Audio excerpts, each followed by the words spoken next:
M Jayachandran, മുതിർന്ന മാധ്യമപ്രവർത്തകൻ Shri M ജയചന്ദ്രനിലേക്കാണ്. ഒരു രാത്രി കൊണ്ട് നടന്ന ഇടപാട് എന്നാണ് MLA ഇന്ന് മാധ്യമങ്ങളെ കണ്ടപ്പോൾ പറഞ്ഞത്. പക്ഷേ ഈ ചർച്ചയിൽ പങ്കെടുത്ത സേനാപതി വേണു പറയുന്നത് അതിനും കുറേ ദിവസങ്ങൾക്ക് മുമ്പേ, മാസങ്ങൾക്ക് മുമ്പേ തന്നെ ഈ ഭൂമി വാങ്ങാനുള്ള പ്രിപ്പറേഷൻസ് അവിടെ നടന്നിരുന്നു എന്നാണ്. പക്ഷേ MLA പറയുന്നത് ഒരു രാത്രി കൊണ്ട് നടന്ന ഇടപാടാണ്. പിറ്റേ ദിവസം നോമിനേഷൻ കൊടുക്കുന്ന അവസ്ഥയുണ്ടായി. അതുകൊണ്ട് തന്നെ തെരഞ്ഞെടുപ്പ് സമയമായതുകൊണ്ട് തന്നെ ഈ ഭൂമി അളന്ന് തിട്ടപ്പെടുത്താനൊന്നും മെനക്കെട്ടില്ല, അതിൻ്റെ ആവശ്യം വന്നില്ല എന്നാണ് പറയുന്നത്. പക്ഷേ ഒരു ഭൂമി വാങ്ങുന്ന ഒരാളെ സംബന്ധിച്ച്, ഒരു 3 സെന്റ് സ്ഥലം വാങ്ങുന്ന ആളായാൽ പോലും അത് വളരെ കൃത്യമായി അളന്ന് തിട്ടപ്പെടുത്തി ഈ പറയുന്ന ആധാരത്തിൽ പറയുന്ന ഭൂമി നിലവിലുണ്ടോ എന്നതെല്ലാം പരിശോധിച്ചതിന് ശേഷമല്ലേ ഒരു 3 സെന്റുകാരൻ പോലും ഇത്തരത്തിൽ സ്ഥലം വാങ്ങുകയുള്ളൂ. അവിടെയാണ് ഈ 1.23 ഒരേക്കർ 23 സെന്റ് സ്ഥലത്ത് ഇത്തരത്തിൽ ഒരു തരത്തിലുള്ള പരിശോധന നടത്തിയിട്ടില്ല MLA എന്ന് പറയുന്നത്. ഈ വാദം വിശ്വസിക്കാൻ കഴിയുന്നതാണോ? വിശ്വസിക്കാൻ കഴിയില്ല എന്നുള്ളതിന് എൻ്റെ പ്രിയ സുഹൃത്ത് ബഹുമാനായ സേനാപതി വേണുവിന്റെ തന്നെ ഇപ്പോഴത്തെ ചർച്ച ദൃഷ്ടാന്തമായി പറയാൻ കഴിയും. എന്താണെന്നറിയുമോ? ഭാഗ്യവശാൽ ശ്രീ സേനാപതി വേണു ഈ ചർച്ചയിൽ ഇതുവരെ ഇരവാദം ഉന്നയിച്ച് കേട്ടില്ല. നല്ല കാര്യമാണ്. കോൺഗ്രസ് നേതാക്കൾ മാത്യു കുഴൽനാടന്റെ ഈ ഭൂമി പ്രശ്നവുമായി ബന്ധപ്പെട്ട് എപ്പോഴൊക്കെ ചാനൽ ചർച്ചയ്ക്ക് വരുന്നു അപ്പോഴൊക്കെയും ഇരവാദമാണ് ഉന്നയിച്ചുകൊണ്ടിരുന്നത് മാത്യു കുഴൽനാടിന് വേണ്ടി. എന്നാൽ അദ്ദേഹം ഈ ചർച്ചയിൽ ഇരവാദം ഇതുവരെ ഉന്നയിച്ചില്ല എന്നുള്ളതിന്റെ അടിസ്ഥാനം തന്നെ ഈ ഉന്നയിക്കപ്പെട്ട വിഷയത്തിൽ കാമ്പുണ്ട്, കഴമ്പുണ്ട് എന്നതുകൊണ്ട് തന്നെയാണെന്നാണ് ഞാൻ കരുതുന്നത്. അദ്ദേഹത്തിന് തുറന്നു പറയാൻ കഴിഞ്ഞില്ലെങ്കിലും. ഇനി അതിന്റെ താങ്കളുടെ ചോദ്യത്തിലേക്ക് വന്നാൽ, കേരളത്തിലെ മുഴുവൻ വില്ലേജ് ഓഫീസുകളിലും നീലിമ ഈ മിച്ചഭൂമി രജിസ്റ്ററും പിന്നെ ഭൂമിയുടെ സർവേ നമ്പറാണ് തണ്ടപ്പേര് രജിസ്റ്ററും ഉണ്ട്. എല്ലാ വില്ലേജ് ഓഫീസുകളിലുള്ള സാധനമാണ് ഈ തണ്ടപ്പേര് രജിസ്റ്ററും മിച്ചഭൂമി രജിസ്റ്ററും. ഇപ്പൊ മാത്യു കുഴൽനാടന്റെ 121 സെന്റ് വസ്തു, 123 അല്ല 121 എൻ്റെ കിട്ടിയ രേഖകളിലുള്ളത് കേട്ടോ, അതുകൊണ്ടാണ് ഞാൻ 121 എന്ന് പറയുന്നത്. ഒരേക്കർ 21 സെന്റ്. അതിൽപ്പെട്ട 53.5 സെന്റ്, 53.5 സെന്റാണ് അദ്ദേഹം പുറമ്പോക്ക് ഭൂമി നിയമവിരുദ്ധമായി ഇപ്പൊ കൈവശം വെച്ചിരിക്കുന്നത്. ആ ഭൂമി കൈവശം വെച്ചു. ഇദ്ദേഹം കഴിഞ്ഞ ആഴ്ച വിജിലൻസ് ചോദ്യം ചെയ്തപ്പോൾ എനിക്കിത് അറിഞ്ഞുകൂടായിരുന്നു, അങ്ങനെ ഉണ്ടെങ്കിൽ നിങ്ങൾ തുടർ നടപടികൾ സ്വീകരിച്ചോളൂ എന്നാണ് വിജിലൻസിനോട് പറഞ്ഞതായി ഞാൻ മനസ്സിലാക്കിയത്. അപ്പോ അത് അദ്ദേഹത്തിന്റെ ഔദാര്യമൊന്നും വേണ്ടല്ലോ തുടർ നടപടികൾ സ്വീകരിക്കാനായി. തുടർ നടപടികൾ സ്വാഭാവികമായി ഉണ്ടാവും. അപ്പോ അതിന്റെ ഭാഗമായിട്ടാണ് ഭൂരേഖ തഹസിൽദാര് ജില്ലാ കളക്ടർക്ക് റിപ്പോർട്ട് കൊടുത്തത്. ആ റിപ്പോർട്ട് റവന്യൂ നിയമപ്രകാരമുള്ളതാണ് മുമ്പോട്ട് പോകുന്നത്. പക്ഷേ വിജിലൻസ് നിയമപ്രകാരം നിയമവിരുദ്ധമായ നടപടികൾ ചെയ്തതിന് വേറെ കേസ് പുറകെ വരാനിരിക്കുന്നു. അത് വരട്ടെ. ഞാൻ ഉന്നയിക്കുന്ന പ്രശ്നം അതല്ല. ഇദ്ദേഹം വാങ്ങിക്കാൻ പോകുന്ന വസ്തു അദ്ദേഹം അളന്നു നോക്കിയില്ല, പറഞ്ഞ് വിശ്വസിച്ചു. കപ്പിത്താൻ ഗ്രൂപ്പിന്റെ അവര് ആരെങ്കിലും പറഞ്ഞത് കേട്ടങ്ങ് വിശ്വസിച്ചു, ശരി. പക്ഷെ ഇതിന് ഈ വാങ്ങിച്ച വസ്തുവിന് കരമടയ്ക്കണ്ടേ?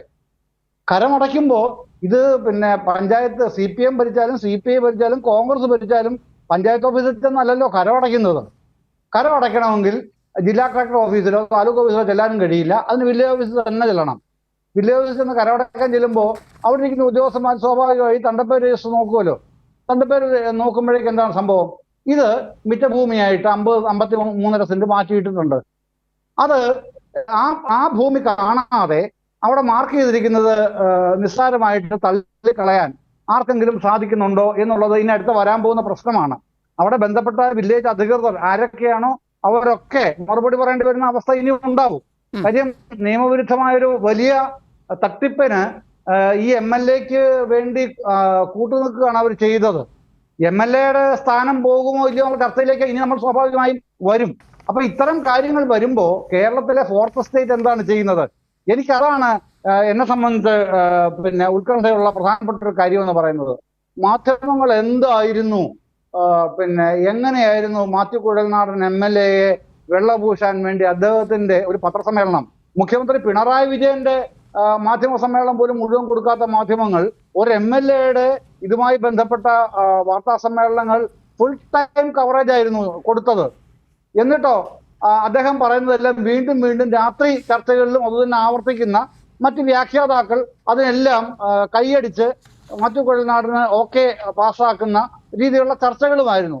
പക്ഷെ ഈ വിജിലൻസ് കണ്ടെത്തലും റവന്യൂ ഭൂരേഖ തഹസിൽദാരുടെ കണ്ടെത്തൽ ജില്ലാ കളക്ടറെ സംബന്ധിച്ച് റിപ്പോർട്ട് വരുന്നതും ഒക്കെ പുറത്തു വന്നിട്ടും നമ്മുടെ മാധ്യമങ്ങൾക്ക് ഫോർത്ത് എസ്റ്റേറ്റിന് ഒരു കുലുക്കവുമില്ല, അവർക്കൊരു ചർച്ചയുമില്ല എന്നുള്ളത് എന്ത് സന്ദേശത്തിലേക്കാണ് വിരൽ ചൂണ്ടുന്നത് എന്നുള്ളത് ഈ ചർച്ച കാണുന്ന എല്ലാവർക്കും മനസ്സിലാകും.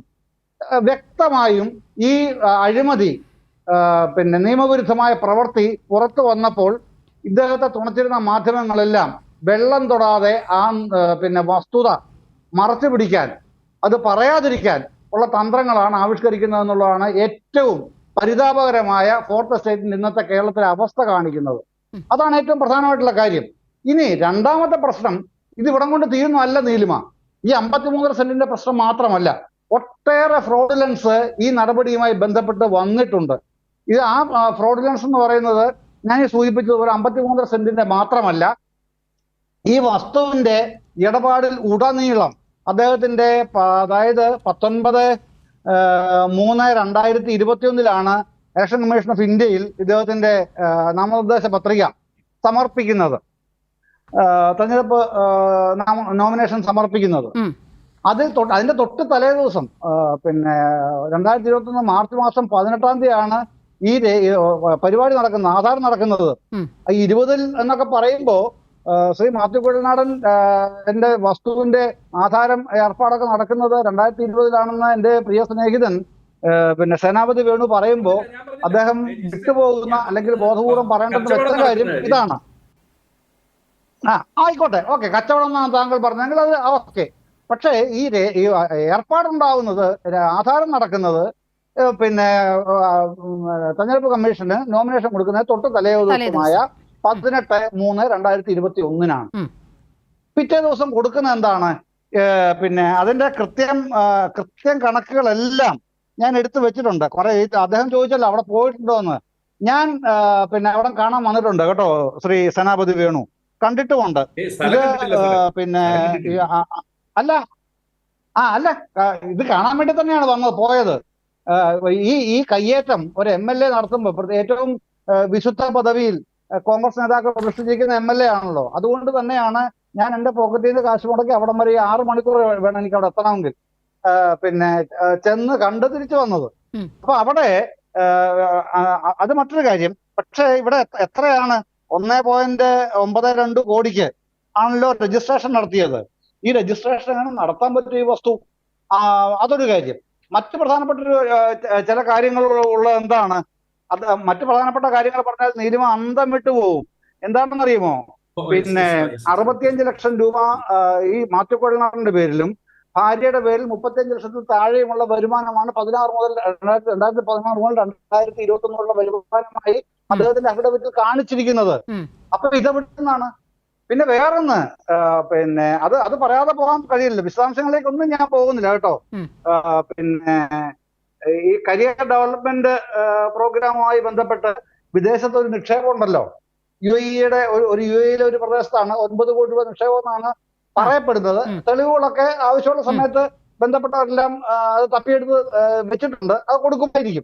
ഏതായാലും ഇതൊക്കെ എവിടുന്നാണെന്നേ, ഇതൊക്കെ വെച്ചോണ്ട് കോൺഗ്രസിന്റെ ഗാന്ധിയുടെ ലെഗസി പേറുന്ന ഒരു പാർട്ടിയുടെ നിയമസഭാ സാമാജികന് ഇങ്ങനെ ഒരു പ്രശ്നവുമില്ലാതെ അദ്ദേഹത്തിന് എല്ലാ കള്ളങ്ങളും സത്യമായി അവതരിപ്പിക്കാനുള്ള വാഗ്വൈഭവമുണ്ട്. അതിനെല്ലാം അടിസ്ഥാനപ്പെടുത്തി അദ്ദേഹം ഓരോ കോട്ടകൾ കിട്ടുന്നു. മാധ്യമപ്രവർത്തകർ സാധ്യ സമ്മേളനങ്ങളിൽ അത് അതേപടി അദ്ദേഹം പറയുന്ന എല്ലാം അതേപടി റിപ്പീറ്റ് ചെയ്ത് ചാനലുകളിലും പ്രിന്റ് മീഡിയയിലും കൊടുക്കുന്നു. വീണ്ടും അദ്ദേഹം അതുപോലെ തന്നെ വലിയ ഗാന്ധിയനായി നടക്കുന്നു എന്ന് വാസ്തവത്തിൽ സംഭവിച്ചത് എന്താണെന്നുള്ളത് വിജിലൻസിനോട് അദ്ദേഹം പറഞ്ഞു കഴിഞ്ഞ ശനിയാഴ്ച ചോദ്യം ചെയ്യലിൽ. ഞാനിത് അറിഞ്ഞില്ല എന്ന് പറഞ്ഞാൽ ഈ ഒരു സാധാരണ മിനിമം നിയമവാചകം ഉണ്ടല്ലോ നീലിമ, എനിക്ക് നിയമം അറിയില്ല, ignorance is not an excuse എന്ന് പറയുമല്ലോ. എനിക്ക് ഈ നിയമം അറിയില്ലായിരുന്നു എന്നുള്ളത് എനിക്ക് ഒരിക്കലും ഒരു ഒഴിവുകഴിവായിട്ട് നിയമം അംഗീകരിക്കുന്നില്ല, സമ്മതിക്കില്ല. പക്ഷേ ഇദ്ദേഹത്തിന് ലോ പ്രാക്ടീസ് ചെയ്യുന്ന പ്രാക്ടീസിങ് ലോയർക്ക്, പ്രത്യേകിച്ചും ഒരു നിയമസഭാ സാമാജികനായ ലെജിസ്ലേറ്ററായ ഒരു മനുഷ്യന് ഇതൊക്കെ ചെയ്യാം, എനിക്കറിയാൻ വയ്യായിരുന്നു എന്ന് പറഞ്ഞാൽ എന്ന് കരുതുന്നെങ്കിൽ സർ, ഇത് കേരളമാണ്. ഇങ്ങനെയൊന്നും കേരളത്തിൽ ചെലവാവില്ല. ഇത്രയും കാലം ചെലവാക്കാൻ നോക്കിയതിരിക്കട്ടെ. അതിന് കൃത്യമായി വിജിലൻസും റവന്യൂ ഡിപ്പാർട്ട്മെന്റും ഒക്കെ വ്യക്തമായി അത് പിന്നെ വലിച്ചു കീറി പുറത്ത് വെച്ചിട്ടുണ്ട്. എല്ലാവർക്കും ഇപ്പോൾ അത് കാണാം. പിന്നെ കോൺഗ്രസ് നേതാക്കൾക്കും മാത്യു കുഴൽനാടിനും ഒഴികെ എല്ലാവർക്കും അത് കാണാം. പക്ഷേ അത് നിയമപരമായി എല്ലാ പിന്നെ ഇടപെടലുകൾ കൂടെ കയറി ഇറങ്ങി വരുമ്പോഴേക്ക്, അതാണ് ഞാൻ സൂചിപ്പിച്ചത്, അദ്ദേഹത്തിന്റെ നിയമസഭാ സാമാജികത്വം നിലനിൽക്കുമോ എന്നുള്ളത് വരും നാളുകളിലെ പ്രധാനപ്പെട്ട ചോദ്യമായി ചർച്ച ചെയ്യാനിരിക്കുന്നതേ ഉള്ളൂ. അത് അതിന്റെ പ്രധാനപ്പെട്ട വശങ്ങളിലേക്ക് ഇപ്പൊ പോകേണ്ടതില്ലാത്തതുകൊണ്ട് ഞാൻ അങ്ങോട്ട് കടക്കുന്നില്ല. എന്തായാലും ഇത് തികഞ്ഞ പിന്നെ ഒരു ഫ്രോഡാണ് ഇദ്ദേഹം കാണിച്ചത്. ഇതിന്റെ മറവിൽ നിയമസഭാ സാമാജികത്വം എന്നുള്ള പ്രധാനപ്പെട്ട മഹോന്നതമായ പദവിയുടെ മറവിലാണ് ഇതൊക്കെ ചെയ്തത്. അപ്പൊ ഇനിയുമുണ്ട്, ഇതുകൊണ്ട് തീർന്നില്ല. ചില വിഷയങ്ങൾ വേറെയും ഉണ്ട്. അത് അടുത്ത ഘട്ടത്തിൽ ഞാൻ പറയാം, ഈ ചർച്ചയുടെ അടുത്ത ഘട്ടത്തിൽ. അതാണ് ഇതുമായി ബന്ധപ്പെട്ട് പ്രാഥമികമായി ചുരുക്കി പറയാനുള്ളത്.